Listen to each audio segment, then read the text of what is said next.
merawat ingatan. Lazimnya pernikahan, pasti di sana ada mempelai pria dan wanita. Dilaksanakan dengan SOP yang dipandu pihak KUA. Selesai akad nikah digelarlah acara walimah sebagai wujud syukur dan bentuk pengumuman bahwa kedua pasangan ini sudah saling mengikat janji sehidup semati. Namun, pernikahan yang akan kita bahas kali ini berbeda, sangat berbeda dari pernikahan biasanya. Sebuah pernikahan yang terjadi di masa Nabi Shallallahu Alaihi Wasallam. Pernikahan yang tidak diselenggarakan di bumi, tapi terjadi di langit. Bukan dihadiri manusia, tapi disaksikan jutaan malaikat.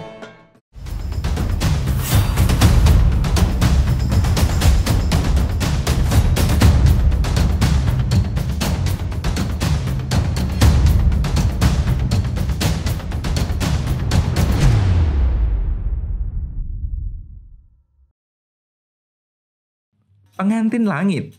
Istilah pengantin langit ini disebut dalam sejarah Islam dengan istilah arisus sama.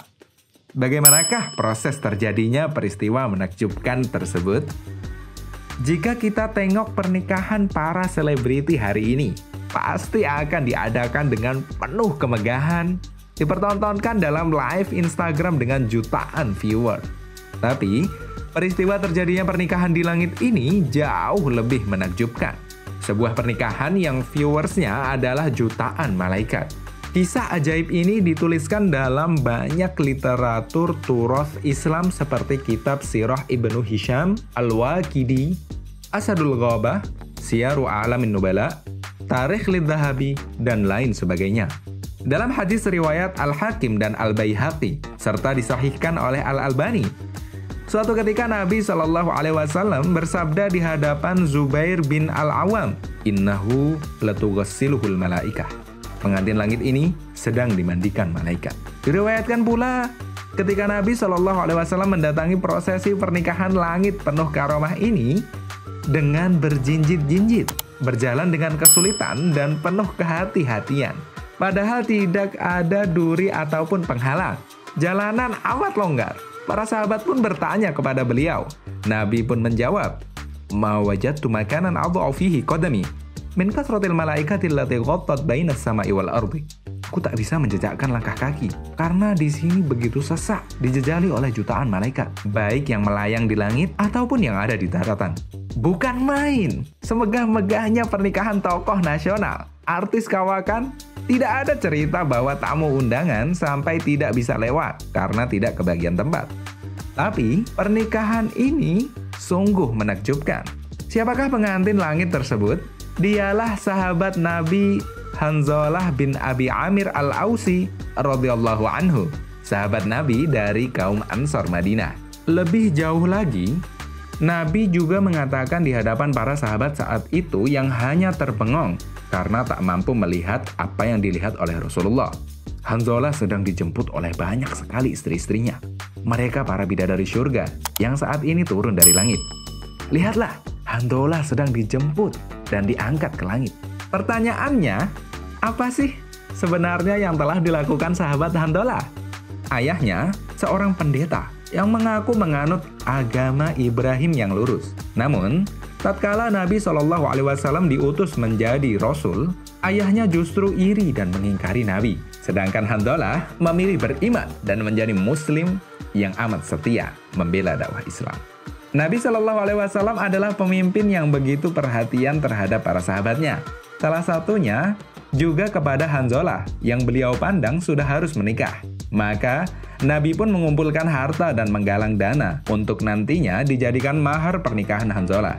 Singkat cerita, pernikahan pun dilangsungkan. Hanzalah menikah dengan muslimah cantik jelita bernama Jamilah. Jamilah ini solihah sekali, tapi ayahnya adalah gembongnya orang-orang munafik, yaitu Abdullah bin Ubay bin Salul. Mereka pun menikah. Akan tetapi pernikahan mereka terjadi di saat yang mungkin tidak tepat. Saat itu sedang terjadi mobilisasi jihad untuk peperangan melawan Quraisy di Uhud. Malam persiapan itu bertepatan dengan malam pertama Hanzalah. Malam yang menegangkan bagi Hanzalah. Dia sedang menata hati dan mempersiapkan diri menemui wanita yang baru saja menjadi istrinya. Dan di sisi lain, ia harus segera bersiap menyambut seruan jihad sang Nabi menuju Uhud. Hanzalah pun meminta izin kepada Nabi untuk menjalani malam pertamanya, dan ia pun diizinkan oleh Nabi. Malam penuh berkah itu pun ia lalui. Kemudian, saat pagi buta, seruan keberangkatan pasukan dikumandangkan. Nabi bersama para sahabat memutuskan berangkat ke Uhud pagi-pagi sekali. Malam indah bagi Hanzalah harus terjeda. Ia segera bangkit dan bersiap. Betapapun itu adalah hari bahagianya, yaitu malam pertama bersama wanita yang baru saja ia nikahi, tapi seruan Nabi baginya berada di atas segalanya. Tidak ada kata nanti. Dengan sigap, ia bangkit dari pelukan mesra istrinya. Hanzalah yang hatinya senantiasa penuh dengan keimanan dan kecintaan kepada Allah dan Rasul-Nya segera bergabung bersama Nabi. Kedua pasukan bertemu di Uhud. 3.000 musyrikin Quraisy melawan 700 pasukan muslimin. Perang Uhud berkecamuk, pedang-pedang berdenting. Teriakan parau saut menyambut di banyak tempat yang menjadi tanda ajalnya seseorang. Keadaan di Uhud benar-benar genting. Ketika kecamuk perang berlangsung, Hanzalah berhadapan langsung dengan komandan Quraisy, yaitu Abu Sufyan bin Harb. Kuda Abu Sufyan bin Harb diserang oleh Hanzalah dan berhasil dilumpuhkan. Abu Sufyan pun tersungkur, dan Hanzalah segera mengayunkan pedangnya berusaha menikam Abu Sufyan. Namun, tiba saja sebuah tebasan tajam pedang diayunkan oleh Syaddad Ibnul Aswad tepat menyambar ke kepala Hanzalah tanpa sempat beliau hindari, karena beliau sedang memusatkan serangan ke arah Abu Sufyan. Serangan Syaddad itu pun merenggut nyawanya. Hanzalah akhirnya mencatatkan diri sebagai syuhada. Kisah ajaib itu dimulai di sini. Ketika perang usai, tampaklah suatu keajaiban yang terjadi pada jasad Hanzalah. Disebutkan oleh As-Suhaili, dinukil dari Al-Waqidi, bahwa saat pemeriksaan jasad para syuhada pasca selesainya perang Uhud, didapati jasad Hanzalah, kepala dan rambutnya basah kuyup. Padahal di situ sama sekali tidak ada air dan hanya ada pasir tandus. Nabi Shallallahu Alaihi Wasallam melalui izin Allah bisa melihat prosesi pemandian Hanzalah oleh para malaikat. Nabi pun telah paham sedari awal bahwa jenazah syahid di jalan Allah tidak dimandikan. Hanya saja Hanzalah dimandikan lantaran junubnya, sebab Allah tidak menerima seorang syahid yang masih dalam kondisi junub. Itulah ihwal Hanzalah yang digelari dengan pengantin langit. Beliau juga dijuluki sebagai Ghasilul Malaikah, pemuda yang dimandikan malaikat, sesaat sebelum dijemput bidadari untuk menjadi pengantin langit. Nabi pun bergegas memerintahkan seseorang mendatangi istri Hanzalah di rumah untuk menanyakan amalan apa yang dilakukan Hanzalah sehingga Allah berikan beliau kemuliaan yang tak pernah ada sebelumnya.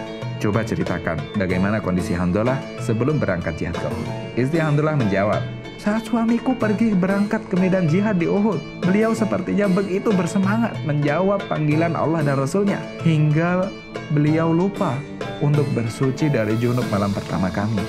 Subhanallah, itulah Hanzalah yang mulia, selalu menjadikan panggilan Allah dan Rasul-Nya melebihi apapun, bahkan melebihi indahnya malam pertama. Lantas, alasan apakah yang membuat kita lalai dan abai saat Allah Subhanahu wa Ta'ala memanggil kita untuk sholat kepadanya?